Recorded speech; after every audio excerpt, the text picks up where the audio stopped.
বশীকরণ জগতে সবাইকে স্বাগত জানাই। তো আজকের ভিডিওতে আপনাদের একটি চালানি বিদ্যা দেব। তো আজকে যে বিদ্যাটি আপনাদের দেব এটি হচ্ছে কুফরি ভৈরবী কালী বান চালান বিদ্যা। এই বিদ্যা দ্বারা নিজের শত্রুকে অনায়াসে মেরে ফেলা সম্ভব। তবে অযথা বা অন্যায়ভাবে কোনো ব্যক্তির ওপর এই বিদ্যা খাটাবেন না, কারণ তাতে হিতের বিপরীত হতে পারে।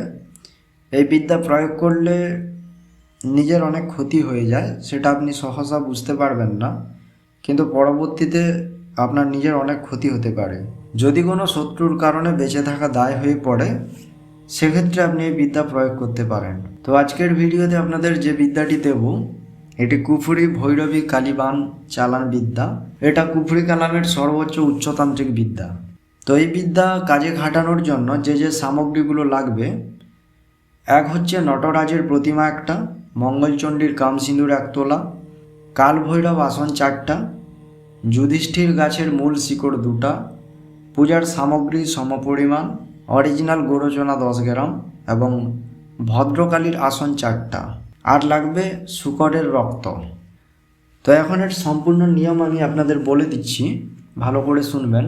প্রথমে কবর এবং শ্মশানের মাটি দিয়ে একটা পুতুল তৈরি করতে হবে। তারপর নটরাজের প্রতিমা প্রতিষ্ঠিত করতে হবে। নটরাজের প্রতিমা প্রতিষ্ঠিত করার পর পুজো করে নিতে হবে। এবার সাদা শূকরের রক্ত দিয়ে পুতুলকে গোসল করাতে হবে, মানে স্নান করাতে হবে।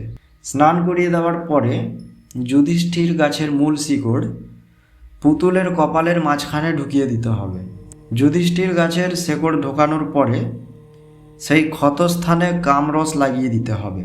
কামরস লাগানোর পরে এখন আমি ভিডিওতে যে মন্ত্রটি দেব সেই মন্ত্রটি মোট 3 বার পাঠ করতে হবে। তো চলুন এখন আমরা সেই মন্ত্রটি দেখে নেব। বিসমিল্লাহির রহমানির রহিম, হক আল্লাহ গনি পাক সুবহানি। অমুকের আত্মার মধ্যে চালান করিলাম কাল ভৈরব সাধক জমজম কূপের পানি। ভদ্রকালী রক্ষাকালী কালী কামরূপ কামাখ্যা, চামুণ্ডা বানের দাপটে অমুকের কলিজা ছিঁড়ে খা। বাক্য দাপটে বাক্য লড়ে, বাক্য যদি লড়ে চড়ে, দোহাই কামরূপ কামাখ্যার মস্তক মা মনসার পদতলে পড়ে। মন্ত্রের যে স্থানগুলোতে অমুকের কথা লেখা রয়েছে, এই অমুকের স্থানগুলোতে আপনার শত্রুর নাম পদবী সহ বলবেন।